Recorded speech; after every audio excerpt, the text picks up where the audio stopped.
தீண்டாமை என்பது எவ்வளவு பெரிய வலி என்பதை நாம புரிஞ்சுக்கணும். நம்மிட்ட இருக்கிற குறைகளையும் நாம சரி செய்யணும். ஒரு 7 வயது மாணவன் பள்ளிக்கூடத்துக்கு போறான். நடந்த சம்பவத்தை சொல்றேன். 7 வயது மாணவன் பள்ளிக்கூடத்தில் போறான். பழைய காலத்தில் அந்த பள்ளிக்கூட ஆசிரியர் இவன் உள்ள நுழையிறப்பயே ஒரு பழைய சாக்கு, அழுக்கான ஒரு சாக்கை போட்டு அதில் உட்காரு அப்படிங்கிறார். அந்த மாணவன் இப்படி பார்க்குறான். ஒரு 10-15 மாணவர்கள் இங்கே படிக்கிறாங்க. எல்லாரும் நல்ல ஒரு மரப்பலகையில் உட்கார்ந்துருக்கிறாங்க. இவன் மாணவன் கேட்குற ஆசிரியர்கிட்ட, எல்லாரும் பலகையில் உட்கார்ந்துருக்கிறாங்களே ஐயா, எனக்கு மாத்திரம் ஏன் சாக்கில் உட்கார சொல்றீங்க? ஏய், நீ தாழ்ந்த ஜாதி, அப்படிதான் உட்காரணும். அந்த பள்ளிக்கூடத்தில் ஒரு கிணறு. அந்த கிணற்றுல அவங்கவுங்க தண்ணீர் இறைச்சி குடிச்சுக்கணும். அந்த காலத்தில் பம்ப் செட், ஜெட் பம்ப் எல்லாம் கிடையாது. அவங்கவுங்க வாளியில் தண்ணி இறைச்சி குடிச்சுக்கணும். எல்லா மாணவர்களும் மதிய நேரத்தில் தாகம் வரும்போது, தண்ணீர் குடிக்க வேண்டிய தேவை வரும்போது அந்த கிணற்றுல வாளியை விட்டு தண்ணி இறைச்சி குடிச்சுக்குருவாங்க. இவன் மாத்திரம் வாளியை உள்ள விட்டு தண்ணி இறைச்சி குடிக்க கூடாது. ஏன்னா இவன் தாழ்ந்த ஜாதியான். என்ன கொடுமை பாருங்க. அந்த பள்ளிக்கூடத்தில் யாராவது பீவனோ மற்றவங்களோ அந்த வாளி தண்ணி இறைச்சி இப்படி ஊத்துவாங்க. இவன் இப்படி கையை பிடிச்சி குடிச்சுக்கணும். பியூன் அன்னைக்கு லீவுன்னா இவன் தண்ணியே குடிக்க முடியாது. யாராவது கூட படிக்கிறவனுடைய தயவு இல்லைன்னா தண்ணி கூட குடிக்க முடியாது. வீடு வாடகைக்கு தர மாட்டான். அப்படி ஒரு நிலையில இங்க இருக்கிற யாராவது ஒருத்தர், உங்க பையன் அப்படி இருந்திருந்தா, நீங்க அப்படி படிச்சிருந்தா, உங்களுக்கு இந்த சமுதாயத்தின் மேல எவ்வளவு கோபம் வரும் சொல்லுங்க. நீங்க சொல்லுங்க, மனசாட்சியை தொட்டு சொல்லுங்க. இங்க இருக்கிறவங்க எல்லாம், அந்த பையன் வேற யாரும் இல்லைங்க. யாராவது தெரியுமா இங்க உள்ளவங்க? பாபா சாஹேப் அம்பேத்கர். அம்பேத்கருடைய அனுபவம். 7 வயதில் அவர் பள்ளிக்கூடம் போறப்ப சாக்கில் உட்கார சொன்னார். அவரே எழுதியிருக்கிறார் வருத்தத்தோடு. அவர் பேர் பீமராவ் தான். அவருடைய உண்மையான பேர் பீமராவ். எவ்வளவு பெரிய கொடுமை நடந்திருக்கு பாருங்க. ஆனாலும் கூட அவ்வளவு கொடுமை நிகழ்ந்த அந்த காலகட்டத்தில் கூட அவருக்கு ஒரு ஆசிரியர் அமைஞ்சார். அம்பேத்கர் அவனை தட்டி கொடுத்தார், படிக்க வச்சார். அவரை நீ ரொம்ப உச்சத்தை தொடரும்னு சொன்னார். ஒரு பெரிய இன்ஸ்பிரேஷனா இருந்தார் அந்த ஆசிரியர்.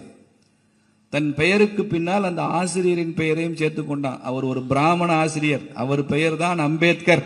அம்பேத்கர் என்பது ஒரு பிராமணரோட பெயர். பீமராவ் என்பதுதான் இவர் பெயர், பீமராவ் அம்பேத்கர். அப்ப ஒரே காலகட்டத்தில் தீண்டாமை கொடுமையும் இருந்திருக்கிறது, அவர்களை தட்டி கொடுத்து வளர்த்தெடுக்கிற அந்த பண்பும் இருந்திருக்கிறது.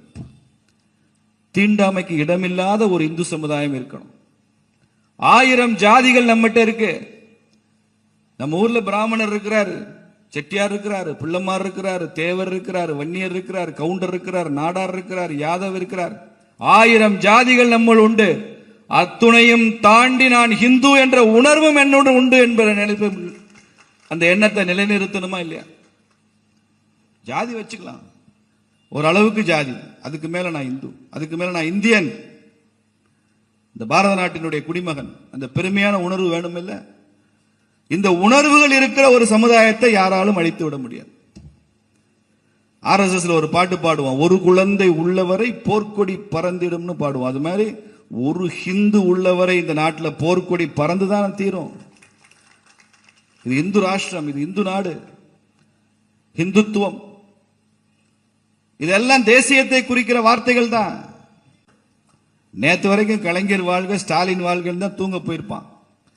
என்ன ரசவாதமோ என்ன நடந்ததோ தெரியாது. காலையில் எந்திரிக்கிறப்ப பாரத் மாதா கி ஜெய்ன்னு சொல்லிட்டு எந்திரிப்பான். தமிழ்நாடு ஆன்மீக பூமி. தமிழ்நாடு ஆழ்வார்களும் நாயன்மார்களும் தங்கள் ஆன்மீகத்தால் உழுதெடுத்த பூமி. பசும்பொன் தேவர் மாதிரி தேசியத்தையும் தெய்வீகத்தையும் போற்றிய மகான்கள் வாழ்ந்த பூமி. வாவு சிதம்பரம் பிள்ளையும் கட்டபொம்மனும் மருது சகோதரர்களும் வாழ்ந்த பூமி. இவங்கெல்லாம் தேசியத்துக்காக, சுதந்திரத்துக்காக, இந்து தர்மத்துக்காக வாழ்ந்தாங்க. ஒரு காளையார் கோவிலை நான் குண்டு வைத்து தகர்ப்பேன், பீரங்கினால தகர்ப்பேன்னு சொன்னதுனால மருதுபாண்டியர்கள் சரணடைஞ்சாங்க. அவங்கள தூக்குல போட முடிஞ்சது. கோவிலை காப்பாற்றுவதற்கு என்ன தியாகம் செஞ்சிருக்காங்க நமது மன்னர்கள். இந்த தேசத்தை காப்பாற்றுவதற்கு என்ன தியாகம் செய்த மன்னர்கள் வாழ்ந்த பரம்பரை நாம. திமுக எல்லாம் நமக்கு ஜுஜிபி. இன்னைக்கு அன்னைக்கு மாதிரி சத்ரபதி சிவாஜி மாதிரி வாள் எடுத்து போராட வேண்டாம். கட்டபொம்மன் மாதிரி பீரங்கி தயார் செய்ய வேண்டாம். மருது சகோதரர் மாதிரி தூக்குல தொங்க வேண்டாம்.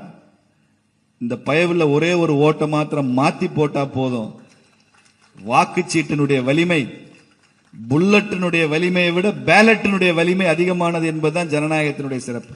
we need ballots not bullets. ஆர்எஸ்எஸ்ல ஒரு பாட்டு பாடுவோம், ஒரு குழந்தை உள்ளவரை போர்க்கொடி பறந்திடும்னு பாடுவோம். அது மாதிரி ஒரு ஹிந்து உள்ளவரை இந்த நாட்டில் போர்க்கொடி பறந்துதான் தீரும்.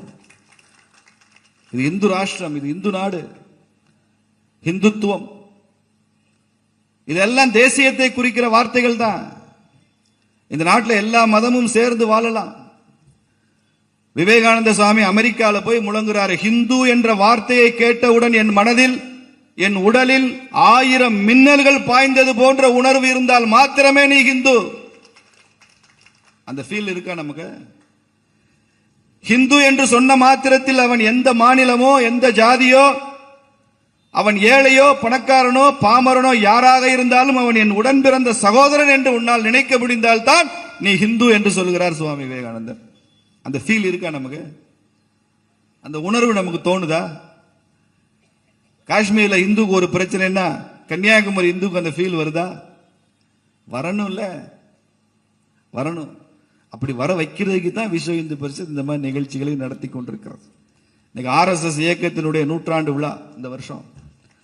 டாக்டர் ஹெட்கேவார் அவர்கள் ஆர்எஸ்எஸ் இயக்கத்தை ஆரம்பித்து இந்துக்களை ஒற்றுமைப்படுத்தவே முடியாது என்று எல்லோரும் கைவிட்டு விட்ட ஒரு பெரிய மிஷன், அதை கையில் எடுத்துக்கொண்டு இன்று 100 ஆண்டுகளாக ஆர்எஸ்எஸ் பேரியக்கம் பணியாற்றி கொண்டிருக்கிறது என்றால் சாதாரண விஷயம் இல்லை. விவேகானந்தர் ஒரு தடவை சொன்னாருங்க, 4 இந்துக்கள் ஒரு திசையில சேர்ந்து நடக்கணும்னா, விவேகானந்தர் சொன்னதை சொல்றேன், 4 இந்துக்கள் ஒரே திசையில ஒரே மாதிரி சேர்ந்து நடக்கணும்னா அவனுக்கு மேல பாட கட்டி 5ஆவதா ஒரு இந்து பணமா படுத்திருந்தா சுடுகாட்டுக்கு அப்படி சேர்ந்து போவான் அப்படின்னு சொன்னார். எப்படி பாருங்க, 4 இந்து இப்படிதான் சேர்ந்து போவான், மேல ஒருத்தர் 5ஆவதா ஒரு இந்து பணமா இருக்கணும், சுடுகாட்டுக்கு தான் அப்படி தூக்கிட்டு போவான். விவேகானந்தருக்கே விரக்தி பாருங்க. அப்ப அந்த காலத்துல இந்த மனநிலையை பாருங்க. அப்படி 4 இந்துக்களை சேர்ந்து ஒரே வழியில் நடக்க முடியாது என்று விவேகானந்தரே சொன்ன ஒரு இந்து சமுதாயத்தை 4 இளைஞர் இல்லையா 4 லட்சம் இளைஞர்களை ஒரே வழியில் நடக்க வைக்க முடியும்னு காமிச்சிருக்க ஆர்எஸ்எஸ். 4 லட்சம் பேரை ஒரே வழியில் நடக்க முடியும், 40 லட்சம் பேரை ஒரே வழியில் நடக்க வைக்க முடியும். எவ்வளவு காரியம் செஞ்சிருக்காங்க, எவ்வளவு முன்னோர்கள் இதுக்காக தியாகம் பண்ணிருக்காங்க. எங்கே இருக்கு இந்து மதத்துக்கு ஈடான ஒரு சிறப்பு? எல்லா மதங்களையும் ஏற்று போற்றுகிற ஒரு தன்மை எங்கே இருக்கு? நான் ஒரு இந்து தான், ஆனால் ஒரு மசூதியில போய் என்னை வழிபாடு செய்யுங்கன்னு சொன்னா அதையும் நீங்கள் பாருங்கன்னு சொன்னா சந்தோஷமா போவேன். ஒரு சர்ச்சில் போய் செய்யுங்க சந்தோஷமா போவேன், எனக்கு மதம் ஆச்சரியம் கிடையாது. கிருஷ்ணர் சொல்லி இருக்கிறார், யார் எந்த ரூபத்தில் என்ன பேரை சொல்லி என்னை வழிபட்டாலும் அதெல்லாம் என்கிட்ட தான்டா வரும் அப்படிங்கிறாரு. கிருஷ்ணர் அதான் சொல்றாரு, என் மதம் மாத்திரமே உண்மை, இன்னொரு மதம் என்பது உண்மை இல்லைன்னு ஒரு ஹிந்து ஒரு நாளும் சொன்னதில்லை. என் கடவுள் மாத்திரமே உண்மை, மற்ற கடவுள்கள் உண்மை அல்லன்னு ஒரு ஹிந்து எப்போதும் பேசியதில்லை. ஆதிசங்கரர் சொல்றார், மூர்த்தி பேதம் பாவம் அப்படிங்கிறார். மூர்த்தி பேதம் பாவம்னு ஆதிசங்கரர் ஏன் சொன்னாரு? இந்த கடவுள் உயர்ந்தவர், இவர் சரியில்லை, இவர் தான் என் கடவுள்லாம் பேசாதீங்கடான்றார். மூர்த்தி பேதம் பண்ணாத, மூர்த்திகளுக்குள்ள பேதம் இல்லை, அந்த பேதத்தை பார்க்காதேன்னு சொல்றாரு. இந்த மாதிரி மரபுகள்ல இருந்து வந்தவன் தான் இந்து. வீரபாண்டிய கட்டபொம்மன் சொல்லுவான்ல, இங்கு பிறந்தவன் பேடியாவதில்லை அப்படிமா. கட்டபொம்மன் சொல்லும் போது அவன் சொல்லுவான், பேடியாக இருப்பவன் அப்படின்னு ஒரு எதிர்கேள்வி கேட்பான், அவன் இந்த நாட்டின் அசல் வித்தாக இல்லாதிருப்பான் அப்படின்னு சொல்வார் கட்டபொம்மன். அது மாதிரி இந்துவாக பிறந்தவன் வகுப்புவாதியாக இருப்பதில்லை, இந்துவாக பிறந்தவன் அடிப்படைவாதியாக இருப்பதில்லை, இந்துவாக பிறந்தவன் பயங்கரவாதியாக இருந்ததில்லை. ஒருவேளை அப்படி இருந்தால் அவன் இந்த மண்ணின் வித்துக்கு சொந்தக்காரனாக இருக்க மாட்டான், அவன் இந்துவாக இருக்க மாட்டான். மத ரீதியில பாரபட்சம் பார்க்கறது, பிரிச்சு பார்க்கறதெல்லாம் இந்து ரத்தத்திலே இல்லைங்க. நான் ஒரு விஷயம் சொல்றேன், ஏற்கனவே சொல்லி இருக்கேன், மக்கள், தமிழக மக்கள் எப்பொழுதுமே தெளிவாக வாக்களிக்கக்கூடியவர். ஒரு விஷயம் மக்கள் ஒப்புக்கொண்டிருக்காங்க, இந்த அரசாங்கம் ஆழத்துப்பில்லாத அரசு. ஏன்னா கோயம்புத்தூரில் ஒரு பெண்ணை 3 பேர் கூட்டு பலாத்காரம் பண்ணியிருக்காங்க. சரி, அது முதல் நாள் நடந்தது. மறுநாள் ஒரு பொண்ணை ஒரு ஒயிட் காரில் கடத்துறாங்க, அதே கோயம்புத்தூரில். சரி, காரைக்குடியில் ஆவுட பொய்கையில் ஒரு 38 வயது பெண் காரில் பிணமாக கண்டறியப்பட்டு இருக்கிறாள். இன்னைக்கு நாமக்கல்லில் ஒரு பெண் கொல்லப்பட்டு இருக்கிறாள். தமிழ்நாட்டில் தி டேட்டா சேஸ் 1 மணி நேரத்திற்கு ஒரு பெண் வன்கொடுமைக்கு உள்ளாக்கப்படுகிறாள் தமிழ்நாட்டில். அதுலேயும் நீங்கள் பார்த்தீங்கன்னா எவ்வரி 2 hours ஒரு இளம் பெண் பாலியல் வன்கொடுமைக்கு உள்ளாகிறார்னு. இப்படியே ஆளத் தெரியாத ஸ்டாலின் அரசு இருக்கிறதே மானக்கேடு. அதனால் உண்மையிலேயே சீஃப் மினிஸ்டருக்கு மனசாட்சி இருக்குன்னு சொன்னால் ராஜினாமா பண்ணிட்டு தேர்தலை சந்திக்கணும். அதாவது இந்த மொப்பம் அவனே சிங்கண்டான்னு போமா அந்த மாதிரி. ஆனால் அரசாங்கம் பணியில் இறங்கி செயல்பட்டு கொண்டு இருக்கிறது. எங்க நான் கேட்குறேன், மாண்புமிகு முதல்வருக்கு முதுகெலும்பு இருக்குமானால், துணிச்சல் இருக்குமானால், we will not cooperate with the election commission declare பண்ண சொல்லுங்க. நெக்ஸ்ட் மொமெண்ட் டிஎம்கேயோட ரெகக்னிஷன் போயிடும். ஏன்னா அரசியல் கட்சி தேர்தல் ஆணையத்தில் ரிஜிஸ்டர் பண்ணும் பொழுது எழுத்தில் அஃபிடவிட் கொடுத்துருக்காங்க, நாங்கள் தேர்தல் கமிஷனின் விதிமுறைகளுக்கு உட்பட்டு கட்சியை நடத்துவோம்னு. அதனால் தைரியம் இருந்தால் I challenge the chief minister of Tamil Nadu. துணிச்சல் இருக்குமானால் எலெக்ஷன் கமிஷனோட எங்கள் அதிகாரிகள் கோஆப்ரேட் பண்ண மாட்டாங்கன்னு அறிவிங்க பார்ப்போம், அதுக்கப்புறம் மற்றது பேசுவோம்.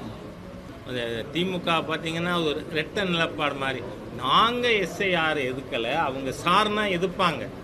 ஏன்னா அண்ணா யூனிவர்சிட்டியில் அந்த சார் எந்த சார்னு இன்னி வரை சொல்லலை. அதனால் ஸ்டாலினோட முதலமைச்சரோட நிலைப்பாடு என்னவா இருக்குது, நாங்கள் இதை எதுக்கலை, ஆனால் இப்போ நேரம் வராதுன்னு. அது எலெக்ஷன் கமிஷன் டேட்டு ஷெட்யூல் எல்லாம் கொடுத்துருக்காங்க. தமிழகத்தினுடைய தேர்தல்கள் நோட்டிஃபை பண்ணுறதுக்கு முன்னாடி இந்த whole process will be complete. அதனால் பொய்யை பரப்புகின்ற தீய சக்தி இந்திய கூட்டணியை மக்கள் முழுமையாக தோற்கடிக்கணும், நிராகரிக்கணும். நான் ரொம்ப நாளாக சொல்லிகிட்டு இருக்கேன், நீங்கள் 2021க்கு முன்னாடி most narcotic infested state Punjab. Stalin ஆட்சிக்கு வந்த பிறகு இன்னைக்கு most narcotic infested state Tamil Nadu. ஆகவே தமிழ்நாடு முதலிடம்னா ஒத்துக்கிறேன். போதையிலே முதலிடம், கொலைகளில் முதலிடம், வன்முறையில் முதலிடம்.